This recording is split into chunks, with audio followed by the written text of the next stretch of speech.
Assalamualaikum warahmatullahi wabarakatuh. Perkenalkan, nama saya Dewi Kurniawati, NPM 2102031004 dari Prodi Hukum Tata Negara kelas A. Saya di sini akan menceritakan secara singkat sejarah Pancasila. Dalam sejarah, Pancasila dirumuskan oleh 3 tokoh nasional, yaitu Ahmad Yani, Supomo, dan Insinyur Soekarno. Kemudian Pancasila dicetuskan oleh Insinyur Soekarno di dalam sidang BPUPKI 1 Juni 1945.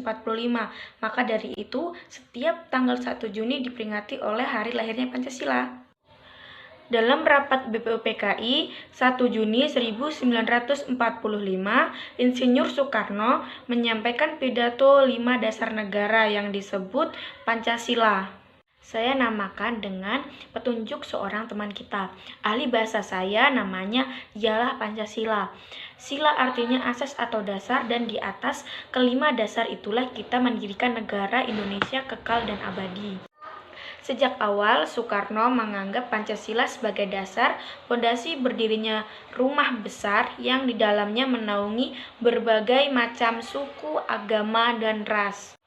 Pada tanggal 7 Agustus 1945, BPUPKI menjadi Panitia Persiapan Kemerdekaan Indonesia atau Dokuritsu Junwi Inkai.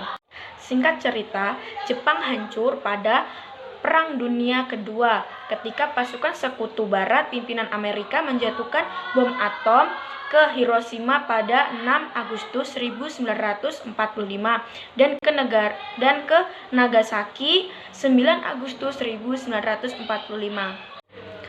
Kekuatan dan pengaruh Jepang pun mulai melemah, sehingga membuat para pejuang dan pendiri bangsa Indonesia merebut dan berhasil memproklamasikan kemerdekaan Indonesia pada 17 Agustus 1945. Dalam pembukaan Undang-Undang Dasar 1945, Negara Republik Indonesia menyatakan bahwa dasar negara Indonesia yang terbentuk dalam suatu susunan negara Republik Indonesia yang berkedaulatan rakyat dengan berdasar kepada 1. Ketuhanan Yang Maha Esa, 2. Kemanusiaan yang adil dan beradab, 3. Persatuan Indonesia, 4. Kerakyatan yang dipimpin oleh hikmat, kebijaksanaan dalam permusyawaratan perwakilan, 5. Keadilan sosial bagi seluruh rakyat Indonesia. Cukup sekian saya bisa menyampaikan sejarah Pancasila, dan selanjutnya saya akan meneruskan dengan 1 cm Pancasila. Dalam video tersebut ada seorang mahasiswa yang dari Pulau Timur, lalu ia menempuh pendidikan di Pulau Jawa. Dia di situ merasa selalu dikucilkan, dibully, bahkan selalu diasingkan karena mungkin perbedaan suku, bahasa, agama, ras, bahkan warna kulit dan bentuk rambut. Padahal di dalam Indonesia, yaitu Bhinneka Tunggal Ika, berbeda-beda tetap satu jua.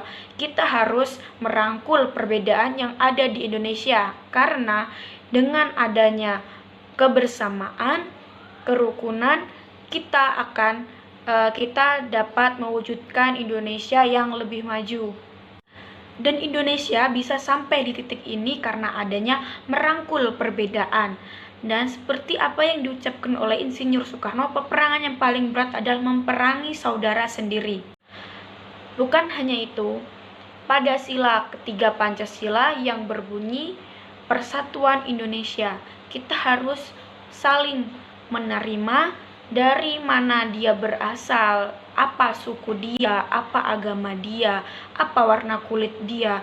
Jangan sampai, wah kamu dari Pulau Sumatera, saya dari Pulau Jawa, kamu dari pulau ini, saya dari pulau ini, saya tidak bisa berteman dengan kamu dengan alasan ini tidak. Indonesia tidak membutuhkan manusia atau warga negara yang seperti itu. Yang kita butuhkan adalah manusia atau warga negara yang saling membantu, saling merangkul, kita membangun negeri Indonesia sebagaimana Insinyur Soekarno mengucapkan, peperangan yang paling berat adalah memperangi saudara sendiri. Kita semua adalah saudara, mari kita rangkul, mari kita bersama untuk membangun Indonesia. Mari kita bersama-sama untuk membangun negeri ini. Jika bukan kita yang membangun, lalu siapa lagi? Cukup sekian saya menceritakan tentang 1 cm Pancasila. Saya akan melanjutkan tentang menceritakan tentang kisah anak Ibu Pertiwi. Di Indonesia ini masih banyak sekali pemuda-pemuda yang masih melakukan tawuran, mengonsumsi obat-obatan yang tidak berguna, terus memalak, bahkan masih banyak begal-begal. Di Indonesia ini padahal negara hukum yang memiliki hukum sangat kuat, namun kenapa masih dilanggar? Ya karena mungkin masih banyak pemuda yang minim kesadarannya tentang hukum, agama, budaya. Di dalam agama kita tidak boleh mengonsumsi obat-obatan yang terlarang, tidak boleh memalak, bahkan tidak boleh membegal. Dan di budaya pun seperti itu, bahkan di suku pun juga seperti itu. Namun masih banyak sekali pemuda yang masih melanggar hal tersebut. Bahkan sudah tidak jarang lagi banyak tindakan kekerasan seperti memalak, mencuri, seperti tawuran, dan mengonsumsi obat-obatan terlarang sudah banyak tertangkap oleh pihak yang berwajib dan diberitakan hampir di semua channel televisi. Bahkan masih banyak juga pemuda-pemuda, bahkan orang tua pun masih melakukan pelanggaran tersebut. Apa salahnya sih kita menerapkan dan mengikuti hukum-hukum Indonesia supaya kita merasa tenang, damai, tidak ada masalah yang seperti kita lihat di televisi tersebut. Bahkan tidak hanya di televisi, bahkan di internet, bahkan di koran pun berita-berita sekarang sudah banyak tentang pencurian, terus pemalakan, dan lain sebagainya.